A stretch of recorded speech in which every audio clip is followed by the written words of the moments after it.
ସମସ୍ତଙ୍କୁ ପ୍ରେଜ୍ ଦ ଲର୍ଡ ପ୍ରଭୁଙ୍କ ନାମର ଅଶେଷ ଧନ୍ୟବାଦ ହଉ। ପ୍ରଭୁଙ୍କର ଲୋକମାନେ ଆଜି ପରମେଶ୍ୱର ଆମମାନଙ୍କୁ ଅନୁଗ୍ରହ କଲେ, ଆମମାନଙ୍କୁ ଦୟା କଲେ, ପୁଣି ଥରେ ଏକ ସୁଯୋଗ ଦେଇଛନ୍ତି ତାଙ୍କରି ବାକ୍ୟକୁ ଶୁଣିବାର, ପୁଣି ଥରେ ସୁଯୋଗ ଦେଇଛନ୍ତି ତାଙ୍କର ବାକ୍ୟକୁ ବୁଝିବାର। ପ୍ରଭୁଙ୍କର ଲୋକମାନେ ଏଇ ଦିନ ମାନଙ୍କରେ ଆମେ ପରମେଶ୍ୱରଙ୍କର ବାକ୍ୟରେ ବଢିବାର ଦିନ ଅଟେ। ଏଇ ଦିନ ମାନଙ୍କରେ ପ୍ରଭୁଙ୍କର ଠାରେ ବଢିବାର ଦିନ ଅଟେ। ଏଇ ଦିନ ପରମେଶ୍ୱରଙ୍କର ରାଜ୍ୟ ନିମନ୍ତେ ଆମେ କିଛି କରିବାର ଦିନ ଅଟେ। ପ୍ରଭୁଙ୍କର ଲୋକମାନେ ଏଇ ବର୍ଷରେ ଆମେ କିଛି କରିଯିବା, ଏଇ ବର୍ଷରେ ଆମର ପାଇଁ କିଛି ପ୍ରଭୁ ଯୋଜନା ରଖିଛନ୍ତି। ତେଣୁ କରି ମୁଁ ଆପଣଙ୍କ ନିମନ୍ତେ ଗୋଟେ ବାକ୍ୟ ପଢିବା ପାଇଁ ଚାହେଁ। ଆସନ୍ତୁ ସେ ବାକ୍ୟକୁ ଆମେ ଦେଖିବା।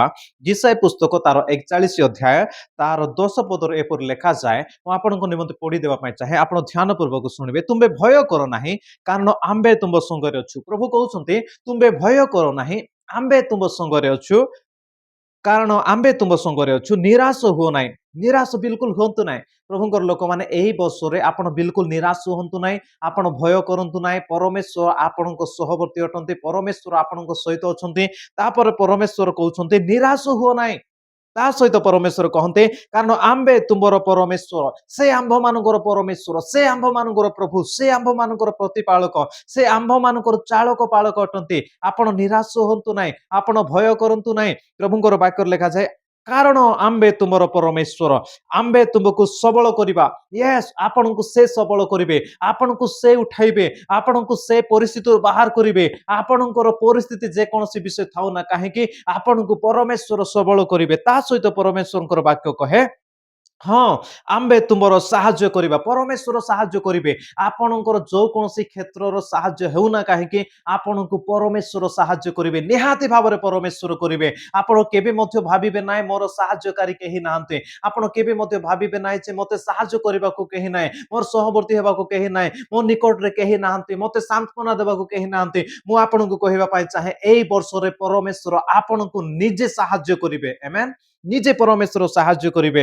ହଁ ଆମେ ଆପଣା ଧର୍ମ ସ୍ୱରୂପ ଦକ୍ଷିଣ ହସ୍ତରେ ତୁମକୁ ଧରି ରଖିବା। ପ୍ରେଜ୍ ଦ ଲର୍ଡ। ପ୍ରଭୁଙ୍କ ନାମର ଗୌରବ ହଉ। ବାସ୍ତବରେ ପ୍ରଭୁ ମହାନ ଅଟନ୍ତି। ପ୍ରିୟମାନେ, ଆଜିର এই ବାକ୍ୟ ଦ୍ୱାରା ମୁଁ ଆପଣଙ୍କୁ ଉତ୍ସାହିତ କରିବା ପାଇଁ ଚାହେଁ। এই ନୂଆ ବର୍ଷରେ ଆପଣଙ୍କ ପାଇଁ ପ୍ରଭୁଙ୍କର ବାକ୍ୟ ମୁଁ କହିବା ପାଇଁ ଚାହେଁ। ପ୍ରଭୁ କହନ୍ତି ଭୟ କର ନାହିଁ, ଭୟ କର ନାହିଁ, ଭୟ କର ନାହିଁ। ଆପଣ କୌଣସି ବିଷୟକୁ ନେଇ ଭୟ କରନ୍ତୁ ନାହିଁ, କୌଣସି ବିଷୟକୁ ନେଇ ଚିନ୍ତାରେ ଗ୍ରସ୍ତ ହୁଅନ୍ତୁ ନାହିଁ। ଆପଣ ସେଇ ଜାଗାରେ ଆପଣ ବସି ଯାଆନ୍ତୁ ନାହିଁ। ମୁଁ କହିବା ପାଇଁ ଚାହେଁ ଆପଣ ଭୟକୁ ଦୂର କରନ୍ତୁ। ପ୍ରଥମ ବିଷୟ ଆପଣ ଭୟରେ ରୁହନ୍ତୁ ନାହିଁ। ଦ୍ୱିତୀୟ ବିଷୟ କାରଣ ଆମ୍ଭେ ତୁମର ସଙ୍ଗରେ ଅଛୁ। ପ୍ରଭୁ କହୁଛନ୍ତି ଆପଣ ପ୍ରଥମ ବିଷୟ କରନ୍ତୁ, ଭୟ କରନ୍ତୁ ନାହିଁ ଏଇ ବର୍ଷ। ଦ୍ୱିତୀୟ ବିଷୟ ପ୍ରଭୁ ଆପଣଙ୍କ ସହିତ ଅଛନ୍ତି। ଆପଣ ଯୋଉ କୌଣସି କ୍ଷେତ୍ରରେ ଯାଆନ୍ତୁ, ଯୋଉ ଜାଗାରେ ଯାଆନ୍ତୁ, ଯେମିତିକା ଜାଗାରେ ଯାଆନ୍ତୁ, ପରମେଶ୍ୱର ଆପଣଙ୍କର ସଙ୍ଗୀ ହେବେ, ପରମେଶ୍ୱର ଆପଣଙ୍କ ସହିତ ରହିବେ, ପରମେଶ୍ୱର ଆପଣଙ୍କ ଦେଇ ମହାନ କାର୍ଯ୍ୟକୁ କରିବେ, ଆପଣଙ୍କ ସଙ୍ଗୀ ପରମେଶ୍ୱର ହେବେ। ପ୍ରଭୁ କହୁଛନ୍ତି ଆମ୍ଭେ ତୁମ ସଙ୍ଗରେ ଅଛୁ। ପ୍ରଭୁଙ୍କର ଲୋକମାନେ ମୁଁ ଆପଣଙ୍କୁ ଉତ୍ସାହିତ କରିବା ପାଇଁ ଚାହେଁ। ଆପଣଙ୍କ ସହିତ ପରମେଶ୍ୱର ଅଛନ୍ତି। ଏହି ବର୍ଷରେ ଆପଣ ଡରନ୍ତୁ ନାହିଁ, ଭୟ କରନ୍ତୁ ନାହିଁ। ଭୟକୁ ପ୍ରଥମେ ଦୂର କରନ୍ତୁ। ଦ୍ୱିତୀୟ ବିଷୟ ପରମେଶ୍ୱର ଆପଣଙ୍କ ସହିତ ଅଛନ୍ତି। ଆପଣଙ୍କୁ ଭୟ କରିବାର ଆବଶ୍ୟକ ନାହିଁ। ପରମେଶ୍ୱର ଆପଣଙ୍କ ସହିତ ଅଛନ୍ତି, ଆପଣଙ୍କ ପରିବାର ସହିତ ଅଛନ୍ତି, ଆପଣଙ୍କ ମଣ୍ଡଳୀ ସହିତ ଅଛନ୍ତି, ଆପଣଙ୍କ ସେବା କାର୍ଯ୍ୟ ସହିତ ଅଛନ୍ତି, ଆପଣଙ୍କ ପୁଅ ଝିଅ ସହିତ ଅଛନ୍ତି, ଆପଣଙ୍କ ପାଠ ପଢା କ୍ଷେତ୍ରରେ ଅଛନ୍ତି। ପରମେଶ୍ୱର ଆପଣଙ୍କ ସହିତ ଅଛନ୍ତି। ପ୍ରଭୁ କହନ୍ତି ଆମ୍ଭେ ତୁମ ସହିତ ଅଛୁ।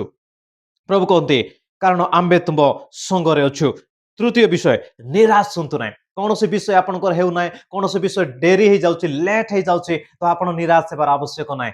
ଆପଣଙ୍କର ପୁଅ ବଦଳୁ ନାହିଁ, ଆପଣଙ୍କ ସ୍ୱାମୀ ବଦଳୁ ନାହିଁ, ଆପଣଙ୍କ ସ୍ତ୍ରୀ ବଦଳୁ ନାହିଁ, ଆପଣଙ୍କର ଚର୍ଚ୍ଚ ବଦଳୁ ନାହିଁ, ଆପଣଙ୍କ ସମାଜ ବଦଳୁ ନାହିଁ। ଭୟ କରନ୍ତୁ ନାହିଁ, ଭୟ କରନ୍ତୁ ନାହିଁ, ଭୟ କରନ୍ତୁ ନାହିଁ, ନିରାଶ ହୁଅନ୍ତୁ ନାହିଁ। ପ୍ରଥମ ବିଷୟ ଭୟ କରନ୍ତୁ ନାହିଁ।